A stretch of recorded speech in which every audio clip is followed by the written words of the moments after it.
பாரதம் மீட்பு அடையவே தாயகம் வந்தவர் தோமையார். நாடெங்கும் போதனை புரிந்ததன் பயனாக விசுவாச வித்திட்டார். பணிகளும் பல புரிந்தார், நற்செய்தி அறிவித்தார். தமிழகம் இறுதியில் அவரது பணிகளில் மலர்ந்தது. சாட்சிய குருதியில் விசுவாச பூமி நனைந்தது. பாரதம் மீட்பு அடையவே தாயகம் வந்தவர் தோமையார்.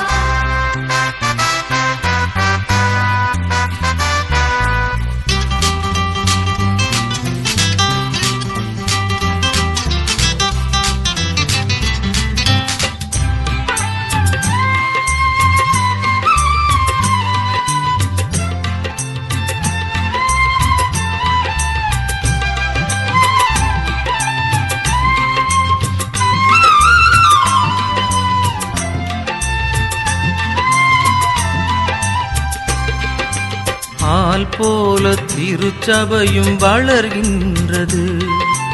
உரமிட்ட உன் புகழும் நிலைக்கின்றது.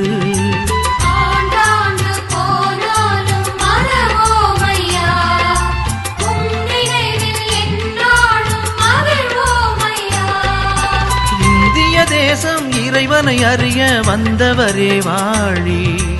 இந்தியர் எமக்கு மீட்பினை தந்த தலைவா நீ வாழி. பாரதம் மீட்பு அடையவே தாயகம் வந்தவர் தோமையார். நாடெங்கும் போதனை புரிந்ததன் பயனாக விசுவாச வித்திட்டார். பணிகளும் பல புரிந்தார், நற்செய்தி அறிவித்தார். தமிழகம் இறுதியில் அவரது பணிகளில் மலர்ந்தது. சாட்சிய குருதியில் விசுவாச பூமி நனைந்தது.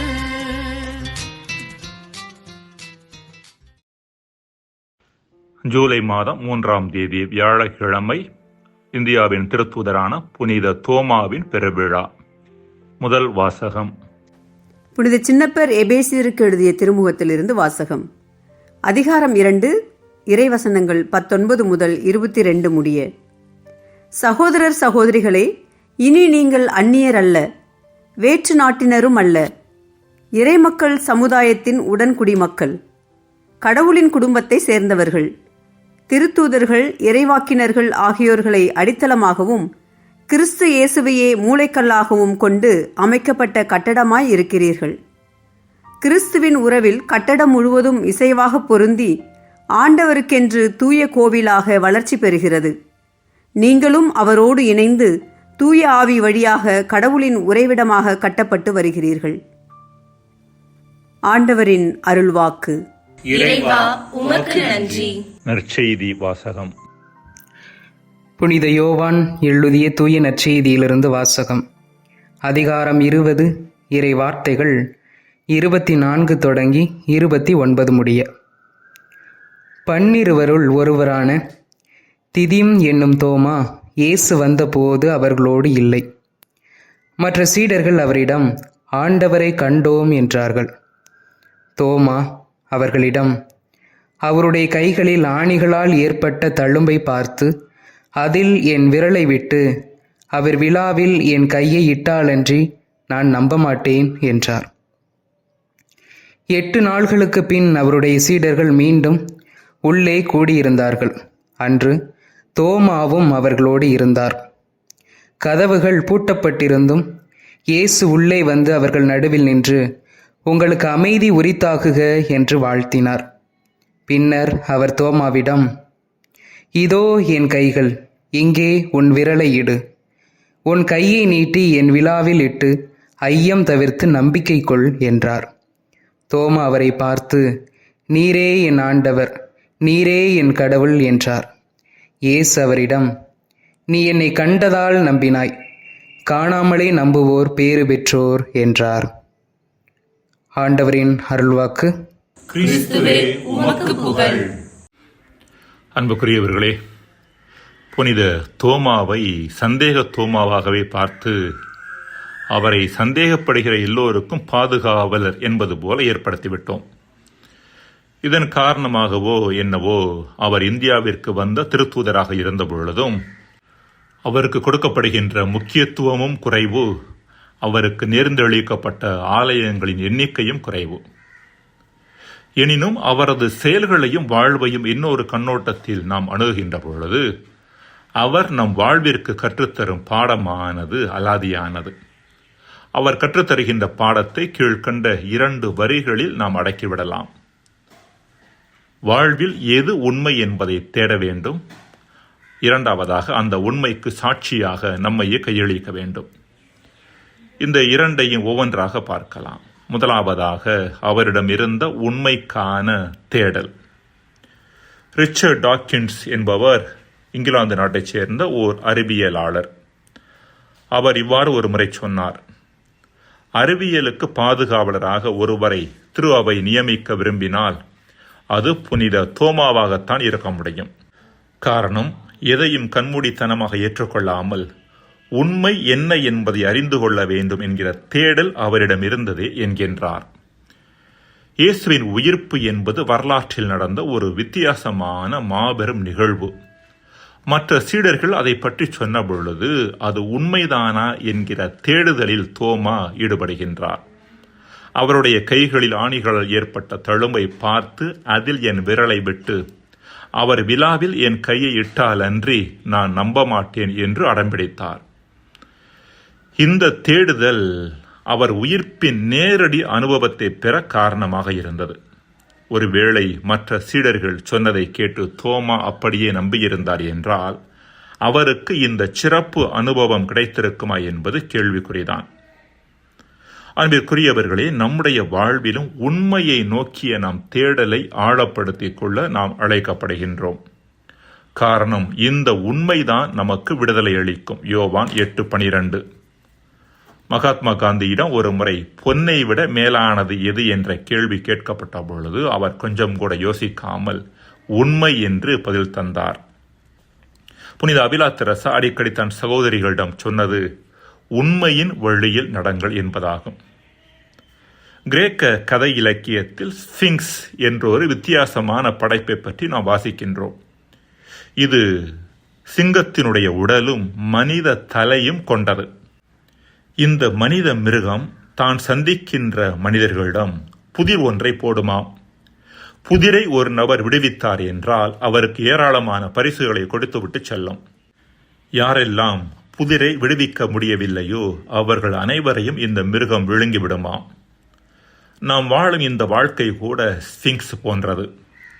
நமக்கு முன்னால் பல புதிர்களை முன்வைத்துக் கொண்டே இருக்கிறது. இப்புதிர்களையே நாம் பிரச்சனைகள் என்கின்றோம். யாரெல்லாம் இந்த புதிர்களை விடுவிக்கின்றார்களோ அவர்களுக்கு இந்த வாழ்வு பரிசுகளை அள்ளி வழங்கிக் கொண்டே இருக்கிறது. யாரெல்லாம் இந்த புதிர்களை விடுவிக்க முடியவில்லையோ அவர்கள் அனைவரும் வாழ்வில் அலைக்கழிக்கப்படுகிறார்கள், அல்லல் படுகிறார்கள், இந்த வாழ்வாலேயே விழுங்கப்படுகிறார்கள். அன்புக்குரியவர்களை, இந்த புதிர்களை உண்மைக்கான தேடல் உள்ளவர்களால் மட்டுமே சரியாக விடுவிக்க முடியும்.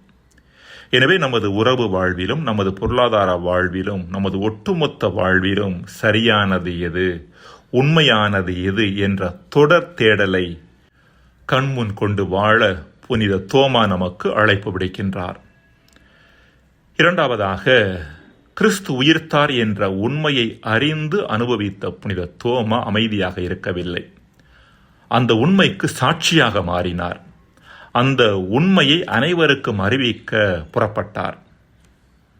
இயேசு உயிர்த்தார் என்று சீடர்கள் சொன்னதை தோமா நம்பாதற்கு கீழ்கண்ட காரணம் கூட இருந்திருக்கலாம்.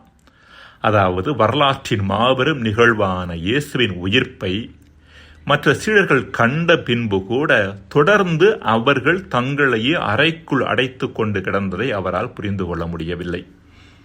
இயேசு உயிர்த்தார் என்பது உண்மை என்றால் சீடர்கள் மன துணிவோடு வெளியேறி யாருக்கும் அஞ்சாமல் அந்த செய்தியை அறிவித்திருக்க வேண்டும் அல்லவா என்பதுதான் தோமாவின் கேள்வியாக இருந்திருக்க வேண்டும்.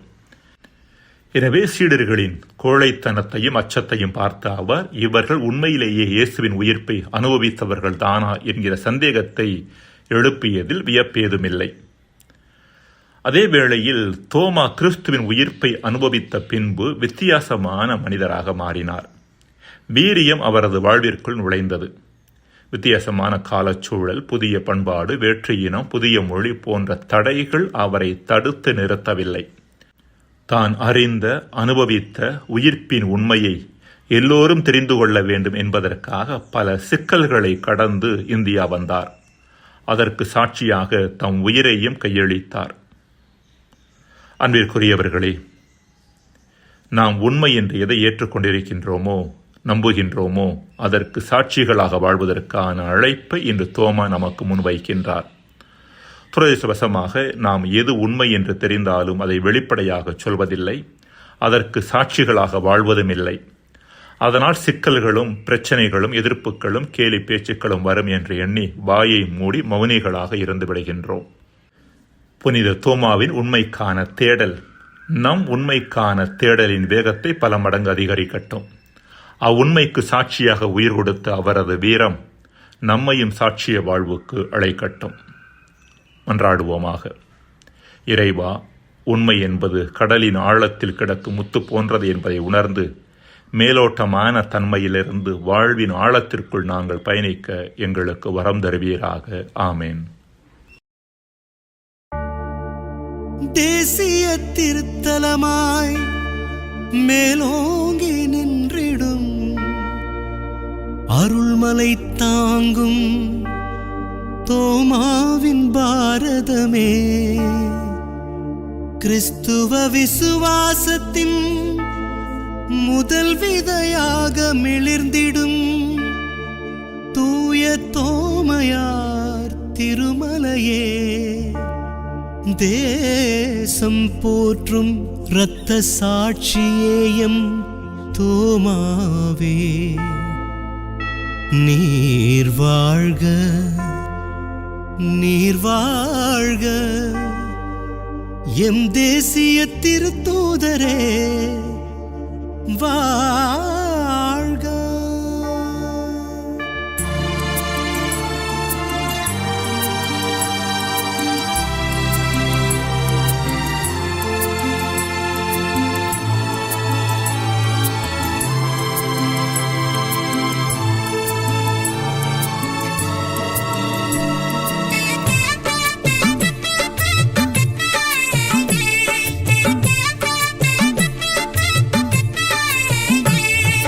தேசம் போற்றும் தூயவரே தோமாவே, உம்மை தேடினோம் வேண்டினோம் அருள்வீரே. தேசம் போற்றும் தூயவரே தோமாவே, உம்மை தேடினோம் வேண்டினோம் அருள்வீரே. உம் திருப்பாதமலையில் புகழ் பாடி வந்தோம், திருப்பாதமலையில் புகழ் பாடி வந்தோம், நாள்தோறும் துணையாக வாருமே. தூய தோமாவே வாழ்க, தோமாவே வாழ்க, மறைவாழ்வின் ஜோதியே வாழ்க. தூய தோமாவே வாழ்க, தோமாவே வாழ்க, மறைவாழ்வின் ஜோதியே வாழ்க. தேசம் போற்றும் தூயவரே தோமாவே, உம்மை தேடினோம் வேண்டினோம் அருள்வீரே.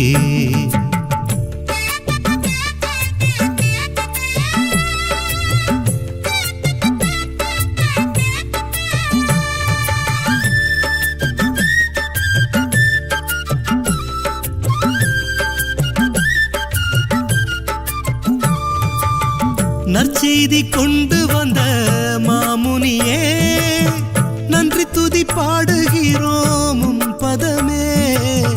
நற்செய்தி கொண்டு வந்த மாமுனியே, நன்றி துதி பாடுகிறோம் உம் பதமே. பாரத மண்ணிலே பாங்குடன் வந்தவா, பாரத மண்ணிலே பாங்குடன் வந்தவா, உமை போல தினம் நாங்கள் வாழ அருளுமே. தோமாவே வாழ்க, தோமாவே வாழ்க, மறைவாழ்வின் ஜோதியே வாழ்க. தூய தோமாவே வாழ்க, தோமாவே வாழ்க, மறைவாழ்வின் ஜோதியே வாழ்க. தேசம் போற்றும் தூயவரே தோமாவே, உம்மை தேடினோம் வேண்டினோம் அருள்வீரே.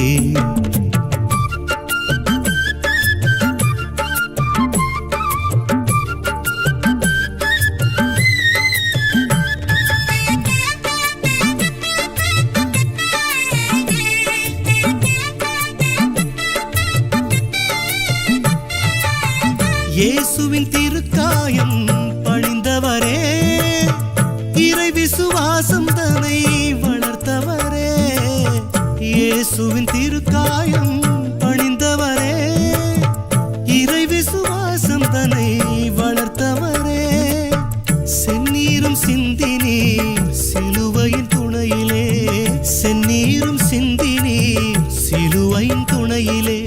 ஒருபோதும் மறவோமே உந்தன் தியாகமே. தோமாவே வாழ்க, தோமாவே வாழ்க, மறைவாழ்வின் தீபமே வாழ்க. தூய தோமாவே வாழ்க, தோமாவே வாழ்க, மறைவாழ்வின் ஜோதியே வாழ்க. தேசம் போற்றும் தூயவரே தோமாவே, உம்மை தேடினோம் வேண்டினோம் அருள்வீரே. தேசம் போற்றும் தூயவரே தோமாவே, உம்மை தேடினோம் வேண்டினோம் அருள்வீரே. உம் திருப்பாதமலையில் புகழ் பாடி வந்தோம், திருப்பாதமலையில் புகழ் பாடி வந்தோம். நாள்தோறும் துணையாக வாருமே. தூய தோமாவே வாழ்க,